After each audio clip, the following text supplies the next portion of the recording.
The night my brother's engagement party started in my living room. Without my permission, I was sitting in my car in the dark parking lot of a Tim Hortons on Dundas Street, watching everything on my phone. I want to be clear about something before I tell you the rest of this. I am not a dramatic person. I do not start fights. I do not make scenes. I grew up being the quiet one, the one who kept her head down, the one who said it's fine even when nothing was fine at all. For 31 years, being agreeable was my full-time job. That night in the parking lot, I finally quit. Let me back up. I bought my house in Burlington 3 years ago. A semi-detached on a street with old maple trees, a leaky basement I fixed myself, and a backyard that gets good light in the afternoon. I put down $62,000. Every dollar I'd saved since I was 22, working 12-hour shifts as a diagnostic imaging tech at the hospital. I ate a lot of rice and frozen vegetables during those years. I didn't take vacations. I drove a 2009 Civic with a cracked dashboard until the day I got my keys. My family came to the housewarming. My mother cried.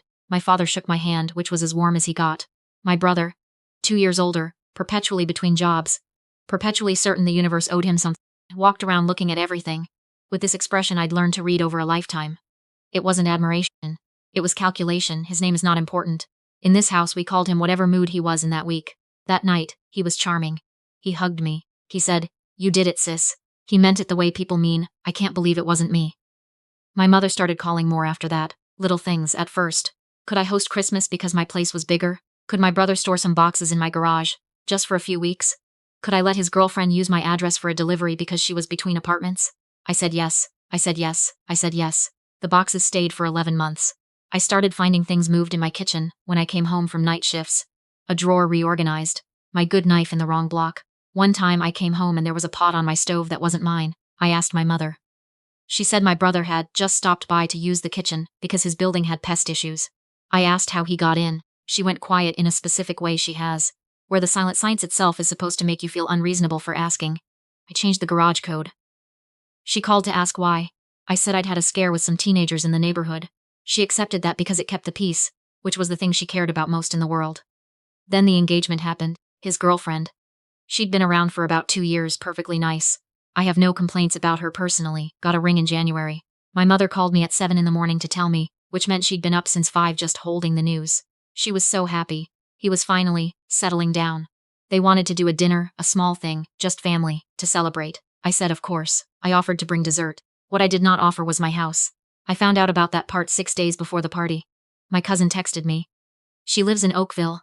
She's the kind of person who forwards chain emails and also always tells you the truth. And she said, "Are you nervous about the party?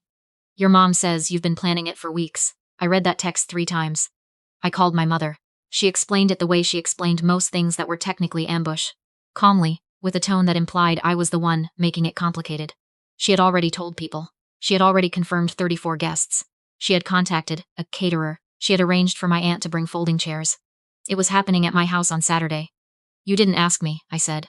"You always say yes," she said. I didn't think it would be an issue. I want to pause here and tell you what I did not say. I did not say what was actually happening in my chest, which was something between a fire alarm and a very long scream that had been building since approximately 2009. I said, "I need to think about it." She heard that as yes. I spent that night doing what I do when I need to think clearly. I made a spreadsheet.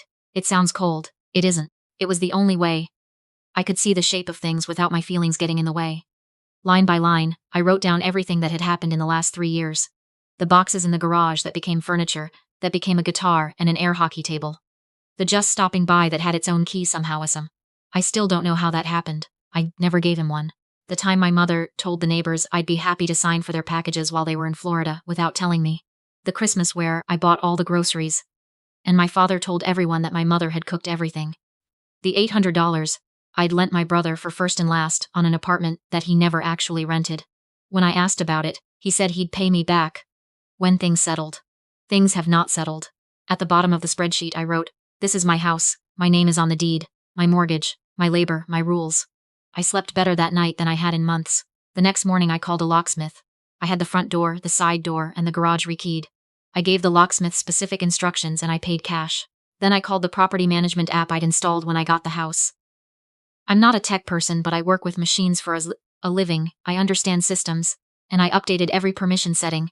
The smart thermostat, the doorbell camera, the 2 cameras I'd put up after the teenager scare, story I'd told my mother. I made sure everything was recording to my cloud account, and only mine. Then I sent my mother a text. I said. I won't be available Saturday. I'm working a double. The party can't happen at my house, she called immediately. I let it go to voicemail. She called 4 more times that day. My brother called twice. His fiancée, I did feel bad about this, I want to be honest, sent a very sweet message saying she hoped everything was okay and she understood if things were complicated. I texted her back privately and said congratulations again, genuinely, and that I hoped she'd have a beautiful celebration wherever it ended up being.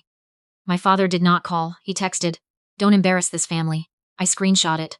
I added it to a folder I'd been building for a while, because I had a feeling I was going to need it. Saturday came. I was not working a double. I had booked the day off weeks earlier for a dentist appointment and some errands. I did my errands. I went to the dentist. At 4:15 in the afternoon, I got a notification on my phone from the doorbell camera. My mother was at my front door with a woman I didn't recognize, carrying bags from a catering company. She knocked. She tried the handle. She knocked again. She looked at the camera. She said something I couldn't hear but could read, and it was not complimentary. I was in the Tim Hortons parking lot by then. Medium dark roast, no sugar. I watched the feed. More cars arrived. My aunt with the folding chairs right on schedule. My uncle. 2 of my brother's friends I'd met maybe 3 times. His fiancée's parents, who had driven from Kitchener, who had no idea what they'd walked into, who looked perfectly lovely and were absolutely being used as props in something they didn't understand yet. My brother arrived at 4:45. He tried his phone at the door. He tried the garage code. I could see him punching it in 3 times, 4 times. He went around the back. He tried the sliding door. He stood in my backyard looking at my house like it had personally betrayed him. I watched all of this from the parking lot. My coffee went cold. At 5 o'clock my mother called me. I answered this time. "Where are you?" she said. It wasn't a question. "I told you I wasn't available," I said. "There are 34 people here." "There are 34 people in my driveway," I said. "That's different. Your brother is getting engaged. He's already engaged. That happened in January. Don't be smart." I was very calm. I want you to know that. The kind of calm that comes not from not caring, but from having already made every decision you needed to make, days earlier, when you could think straight. "Mom," I said, "you organized a party at my house without asking me. You told people it was happening here without my permission. You've been treating this house like it's a family asset for 3 years and I've been letting it happen. I'm not letting it happen. Anymore. The party cannot happen here. I'm sorry for the people who drove from out of town. That's genuinely not their fault.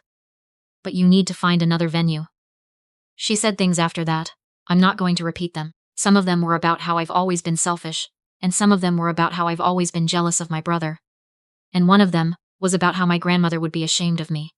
Which was interesting because my grandmother passed away when I was 12, and I have genuinely no way to verify that claim. When she finished, I said, "I've emailed you the spreadsheet." "What spreadsheet? What spreadsheet?" Chatted. The night before, line by line, every transaction, every favor, every instance of my home being used without my knowledge, the $800, the address for the delivery, the garage full of furniture, the key I never gave. At the bottom, I'd added 3 lines in red. The mortgage on this property is in my name. The deed is in my name. I have camera footage of tonight's attempt to access this property without authorization. I didn't threaten anything. I just laid it out, data, the way I think best. My mother stopped talking for a long time. Then she said, "You've been planning this." "I've been paying attention," I said. "There's a difference." She hung up. I sat in the parking lot for another 20 minutes. On my camera feed, I watched the group disperse slowly. My aunt with her folding chairs, loading them back into her SUV. My uncle on his phone, probably calling someone. My brother's friends leaving first. They had no dog in this fight. His fiancée's parents getting back into their car. And I hoped very much that someone would explain to them on the drive back to Kitchener that none of this was normal. My brother stood in my driveway for a long time. He was on the phone. He looked up at the camera once and I thought, he knows I'm watching. Good. He left at 6:10. I drove home. The street was quiet. The maple trees were doing what they do in early May in Ontario, that specific kind of green that feels almost aggressive, like the whole world insisting on itself. I sat in my car in my own driveway for a minute before I went inside. My house was exactly as I'd left it. No one had gotten in. The thermostat was at the setting I'd left it. The cameras had recorded everything cleanly to the cloud. I made dinner. Pasta, because it was what I had. I ate it standing at my kitchen counter because sometimes that's just what you do. The calls came over the next few days. My aunt, who I actually like, called to say she didn't know it hadn't been arranged and she was sorry. I believed her. My uncle sent a text that was 3 lines of justification for my parents, which I read once and filed. My brother called twice and I let both go to voicemail. His messages were long. The second one used the word unhinged to describe me, which I found interesting given the context. My mother did not call for 9 days. When she finally did, it was a Sunday morning, and she opened with, "I want to understand your side of things," which is her version of an olive branch. We talked for 40 minutes. I was honest. I told her I loved her and I was not interested in a performance of forgiveness that required me to pretend things hadn't happened. I told her the spreadsheet wasn't a threat, it was a record. I told her that the house was mine and that was going to stay true, regardless of who needed it to be otherwise. She cried. I let her. I didn't fix it for her this time. My brother and I haven't spoken since. His fiancée and I have texted twice. She seems like someone who was put in an impossible position and handled it with more grace than most people would. They ended up having the engagement dinner at a restaurant in Mississauga. I hope it was lovely. I mean that. The $800 is still outstanding. I stopped expecting it. What I got back instead was something harder to put a number on. The specific clarity that comes from finally seeing your own life with accurate eyes. The boxes were cleared out of my garage 2 weeks after the party. It took my brother and a friend one afternoon. He didn't come to the door. I watched on camera from the living room, while they loaded everything into a truck. And when they drove away, I felt the kind of quiet that doesn't feel like loss. I changed the garage code again afterward, just to be sure. People always ask me, when I tell the story, whether I regret it, whether it was worth it, whether I should have just let the party happen and saved everyone the trouble. Here's what I know. The day I bought this house, I signed my name on 43 pages of documents and promised a bank that I would pay them back over 25 years. I shoveled this driveway last winter in -20. I painted the hallway myself with a bad roller and redid it 3 weeks later because I couldn't live with the streaks. I know every noise this house makes, every draft, every place where the light lands in the afternoon. This is my house, not a venue, not a family asset, not a symbol of anyone else's success or failure, mine.